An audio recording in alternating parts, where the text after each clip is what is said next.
बनाती हूँ शायद recording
Hello everyone, this is Pratibha Pandit from St. Andrews Institute of Technology and Management, Farooq Nagar, Gurugram.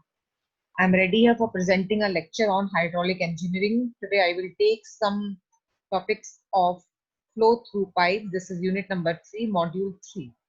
And this is my lecture number 17 about this particular subject.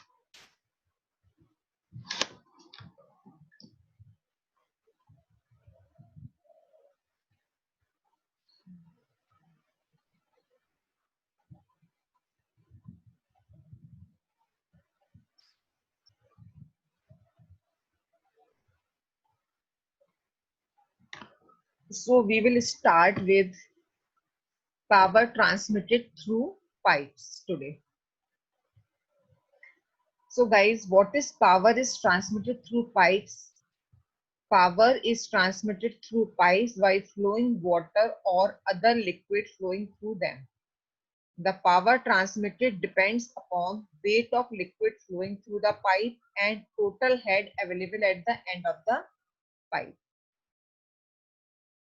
Consider a pipe AB connected to a tank shown in this figure. The power available at the B of the pipe and condition for maximum transmission of power will be obtained as mentioned below.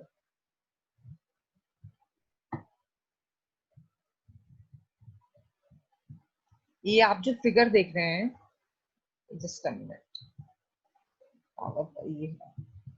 ये जो आप figure देख रहे हैं इसमें ये tank है, ठीक है, जिससे ये पाइप जुड़ा हुआ है. इनलेट आपका ए है जिस पर आपका हेड एच है, डी वेलोसिटी से वाटर इसमें फ्लो कर रहा है, डायमीटर आपका पाइप का डी है और आउटलेट पे आपको पावर ट्रांसमिशन निकालना है. ठीक है. L is the length of the pipe, D is the diameter of the pipe, H is the total head available at the inlet of the pipe, V is the velocity of flow in pipe, HF head loss, F frictional coefficient. तो आप जब इस head loss को निकालते हैं तो ये इसके कुछ डेरिवेशन या कुछ फॉर्मूलेज हैं जो आपको ध्यान रखना है. The head available at the outlet of pipe if minor loss are neglected. ये होता है आपका total head at inlet in the head loss due to friction. तो इनलेट पे आपका हेड कितना है जो आपने फिगर में देखा, एच. और फ्रिक्शनल हेड कितना है आपका 4FL V²/2GD। तो ये आपने माइनर लॉस का फॉर्मूला जो मैंने आपको बताया था वो है डार्ची 4FL V²/2GD। ठीक है, तो ये मैंने इक्वेशन बना दी। दूसरा, weight of water flowing through the pipe per second क्या होता है? Weight of water flowing through the pipe per second.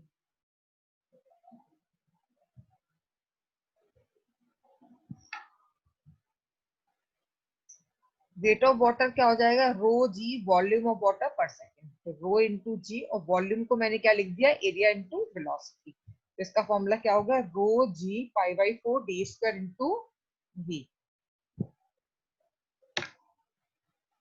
ठीक है, इसके बाद आया power transmitted eight the outlet of the pipe. Outlet पे जो पावर है वो क्या होता है? Weight of water per second into head at outlet.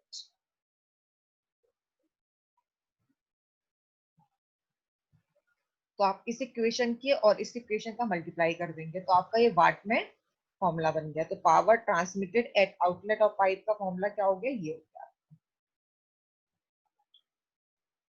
Row into g by 1000 π/4 d² v bracket में H-4FL V²/2GD किलोवाट। आप इस फॉर्मूले को याद रखेंगे, इसलिए मैं आपको रिवाइज करा रही हूँ।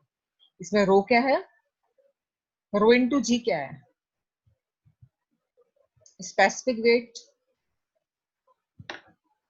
रो is the density of water, g is the specific gravity, d diameter जिस पाइप में आपको पावर निकालनी, वी जिस वेलोसिटी से फ्लो हो रहा है,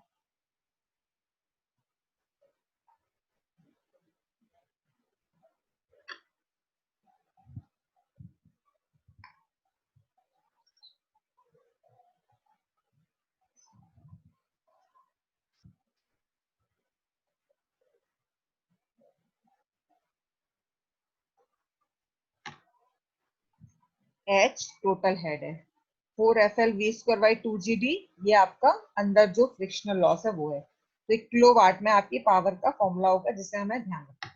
ठीक है,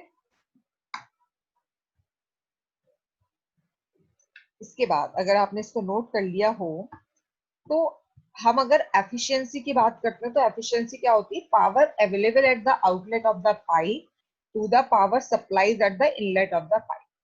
ठीक है, अब आउटलेट की पावर को हम कैसे रिप्रेजेंट करते हैं? Wait of water per second into head available eight outlet upon power supplied eight inlet कैसे होती है? Weight of water per second into head at inlet. तो ये फॉर्मूला आपका H माइनस HF/H आ गया।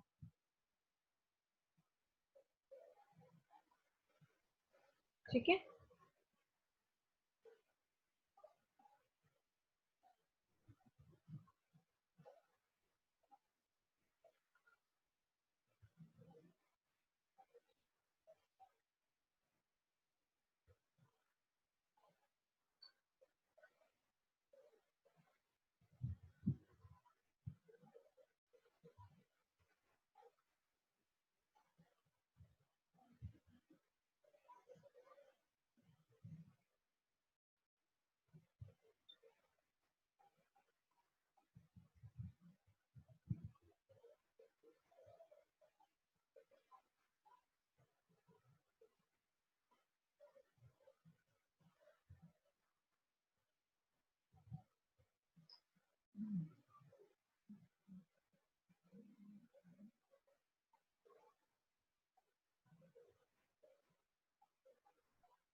इसके बाद आता है ये छोटे छोटे टॉपिक्स हैं जो आपको कंप्लीट करने हैं।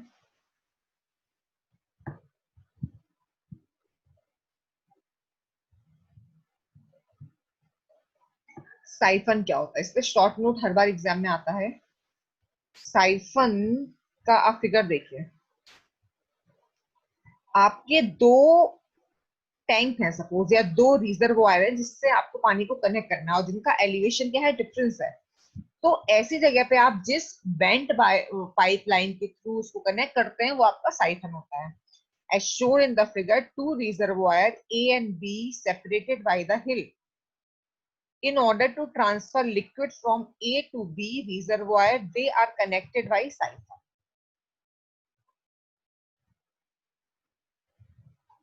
The highest point is called summit. The flow through the siphon is only possible if the pressure at the point S is below the atmospheric pressure. Therefore, pressure difference will cause the flow of liquid through the siphon. अगर pressure ही difference नहीं होगा, suppose इसमें और इसमें pressure difference से तभी पानी flow कर रहा है, एक similar pressure होगा तो पानी flow ही नहीं करेगा.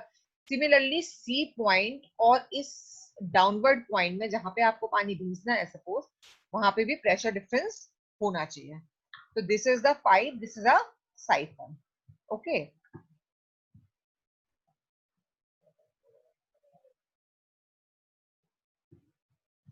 Siphon is a long bent pipe which is used to connect liquid from a reservoir at a higher elevation when the two are separated by a high level ground or hill.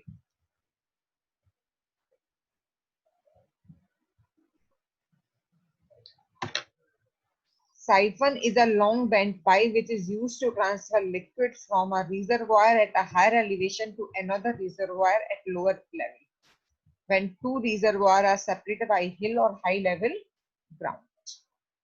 Okay. तो ये दो topic हमने देख लिए. आपको power के फॉर्मूले देखने, न्यूमेरिकल मैंने आपको ऑलरेडी बताऊंगी, और साइफन क्या होता है इस पे आपको शॉर्ट नोट भी तैयार करना है.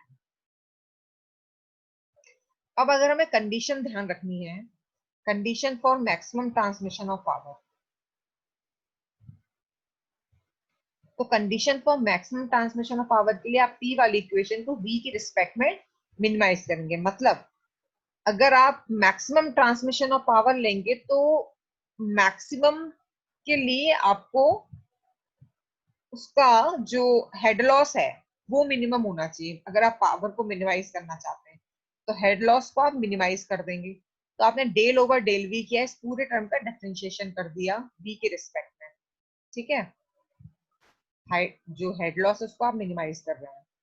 तो यहाँ से जो एच एफ आ गया उसकी वैल्यू क्या आ गई, एच बाई 3.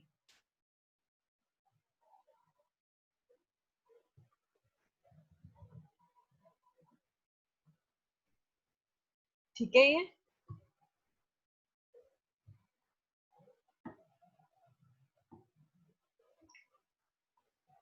इसके बाद अगर आप maximum efficiency of transmission of power निकालेंगे तो ये होता है आपका H minus H F by H. आप एच एफ की वैल्यू को इसमें रख दीजिए तो ये आपका ईटा मैक्सिमम 2/3 निकल के आ जाता है. मतलब अगर हम ईटा मैक्सिमम निकालते हैं किसी एक पर्टिकुलर केस में तो 66.7% आप लेके चलते हैं. ठीक है, तो ये सारे पॉइंट आप नोट करिए, ये थ्योरी में हर बार एग्जाम में आते हैं.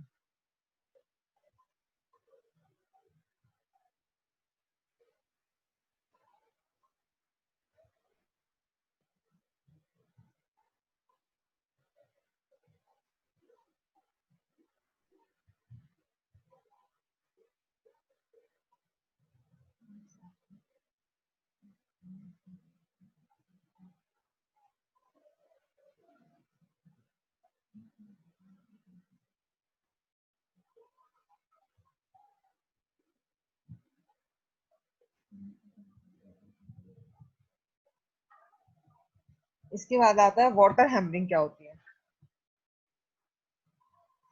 वाटर हैमरिंग पे शॉर्ट नोट एग्जाम में पूछा जाता है, या आप रिवाइज कर लीजिए. Water hammer is a pressure surge और wave resulting when a fluid in motion is force to stop और चेंज द वेलोसिटी. ठीक है, a water hammer commonly occurs when a valve closes suddenly at an end of the pipeline system. आपको पता है कि pipeline, एक pipeline से बहुत सारी ब्रांचेस ऑफ पाइपलाइन जुड़ी हुई है. सपोज एक पाइप नेटवर्क है, किसी भी पाइपलाइन में पानी फ्लो कर रहा है, एक पर्टिकुलर प्रेशर से सब में फ्लो कर रहा है, whether the flow is laminar और टर्बुलेंट. ठीक है, अब उसमें अगर सडनली आप किसी वाल्व को क्लोज या फिर ओपन करते हैं, या एयर वाल्व को, प्रेशर वाल्व को, तो उसमें एक फ्लो में डिस्टरबेंस होता है, इसको हम लोग हाइड्रोलिक शॉक बोलते हैं। और वो क्या करता है, पानी उस कंडीशन में उसकी वॉल्स पे एक प्रेशर एक्सर्ट करेगा एक तरीके का, उस एक्शन को हम लोग वाटर हैमरिंग कहते हैं। और वाटर हैमरिंग होगी तो वो वाल्व भी अफेक्ट होगा, मोशन अफेक्ट होगी, और मटेरियल जो जिस मटेरियल का पाइप बना हुआ है वो मटेरियल भी अफेक्ट होता है।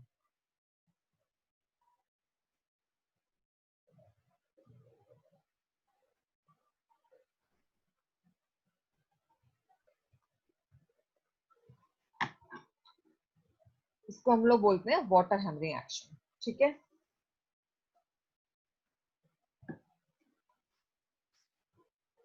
जैसे ये सडनली एनक्लोज कर देंगे आप, तो जिस पैटर्न में पानी फ्लो कर रहा है वो यहाँ डिस्टर्ब हो गया, तो ये क्या हो गया, अगर देखा जाए तो यहाँ पे अगर जी किसी पाइप यहाँ जुड़ा है, उसकी ये वॉल्स को अफेक्ट करेगा, वो वाटर हैमरिंग एक्शन हो जाएगा।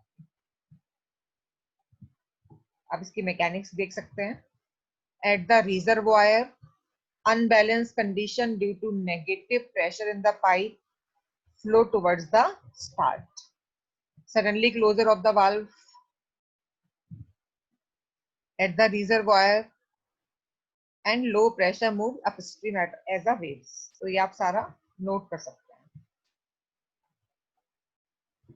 वाटर हैमर की जो जॉक्सन के हिसाब से इक्वेशन है वो आपकी delta P is equals to rho CP delta B है। रो सीपी डेल्टा वी,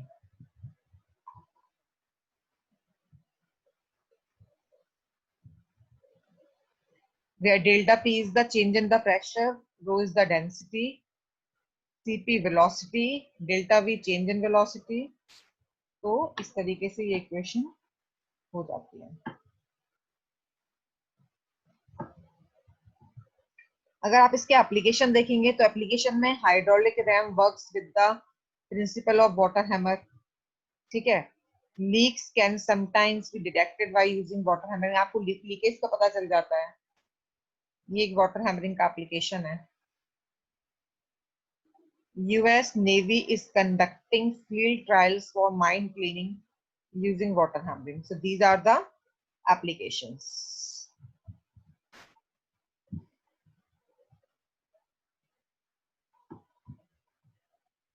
ये आप नोट करेंगे, एप्लीकेशंस हमेशा पूछे जाते हैं एग्जाम में। इफेक्ट क्या होता है वाटर हैमर का? डैमेज पाइपलाइन फिटिंग में, वाल्व्स में आपको बार बार मेंटेनेंस की जरूरत पड़ेगी, कनेक्टिंग इक्विपमेंट्स की जरूरत पड़ेगी आपको। ठीक है, पाइप कभी कभी बर्स्ट हो जाते हैं हाई प्रेशर की वजह से। Bursting of pipe can occur if the pressure is very high. और एक पाइपलाइन में अगर मैं किसी भी टाइप की प्रॉब्लम आती है तो वो कनेक्टेड होते हैं, तो वो सब में आती रहती है कनेक्शन की वजह से। ठीक है,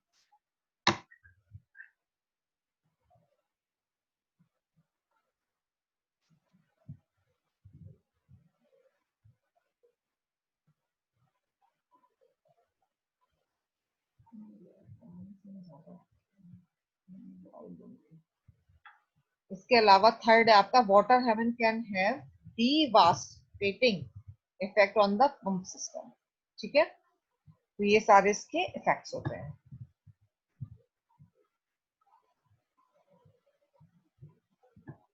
इसके बाद कंक्लूजन में हम ये देख सकते हैं कि water hammer can cause severe problem in the system not design properly.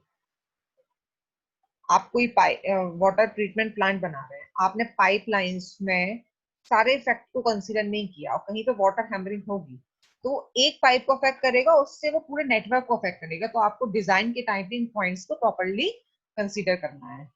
So at the time of designing you have to consider all these problems in the consideration, and proper method devices are used for prevention of water hammering.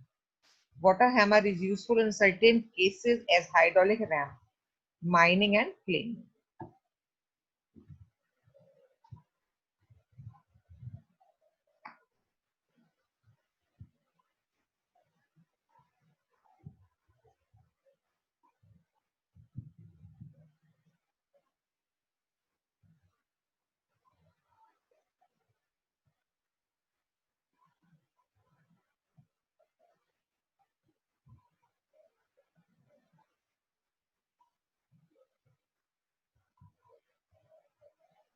Water hammering के बाद अगर हम किसी section को most economical बोलते हैं तो हमें उसके दो पॉइंट्स को ध्यान रखना होता है। एक तो cost of the construction should be minimum, दूसरा डिस्चार्ज उससे मैक्सिमम हो। मतलब इकोनॉमिकल क्या है कि आप उससे प्रोडक्टिविटी भी बढ़ा रहे हैं और उसकी कॉस्ट भी कम है।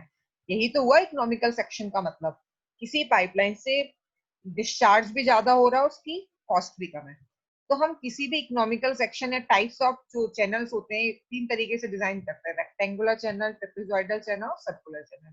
ठीक है, तो ये भी इंपॉर्टेंट पॉइंट है कि हमें किन किन पॉइंट्स को कंसीडर करना होता है। अब मोस्ट इकोनॉमिकल सेक्शन के लिए मैंने आपको इक्वेशन बताई थी, Q equals to A into V होता है। V की जगह C under root M into I आप रख देंगे। ये चेजिस इक्वेशन है। इसमें C क्या होता है? Chassis constant, M hydraulic mean radius, I is the head loss per unit length. तो ये आप इक्वेशन बनाएंगे। ठीक है, इसके बाद अगर आप रेक्टेंगुलर चैनल के लिए बात करेंगे तो इसका इसका जो कंडीशंस होती हैं वो मैंने एक लेक्चर इसके ऊपर बनाया हुआ है ऑलरेडी। अभी मैं आपको बस बता रही हूँ कि आपको इसको कैसे करना है। तो आप इसको एक बार दोबारा देख लीजिए, इसमें कोई भी दिक्कत हो तो मुझे दोबारा से बताइए। रेक्टेंगुलर चैनल, सपोज इसकी विड्थ क्या है आपकी? P है, डेप्थ D है। अब मोस्ट इकोनॉमिकल के लिए हम इसका पेरीमीटर कम हो, मिनिमाइज हो, तो हमने इसका डेरिवेटिव D के रिस्पेक्ट में 0 कर दिया। A की वैल्यू रख दी, P आपका वेटेड पेरीमीटर है। इक्वेशन दोनों हो गई। P की वैल्यू रख दी, उसको D के रिस्पेक्ट में डिफरेंशिएट कर दिया। तो यहाँ पे आपने जब सॉल्व किया और hydraulic mean radius A by P होती है आपकी, तो ये D बाई 2 आ गया। तो ये सारी कंडीशन आपको ध्यान रखना। सेम आपको ट्रेपेजॉइडल सेक्शन के लिए करना है। वेटेड पेरीमीटर में आप ये अपर वाला पार्ट इंक्लूड नहीं करते हैं, सिर्फ ये जितना वेटेड पोर्शन होता है। तो पेरीमीटर D के रिस्पेक्ट में इसमें आप 0 कर देंगे। किस कंडीशन में? P should be minimum for most economical section.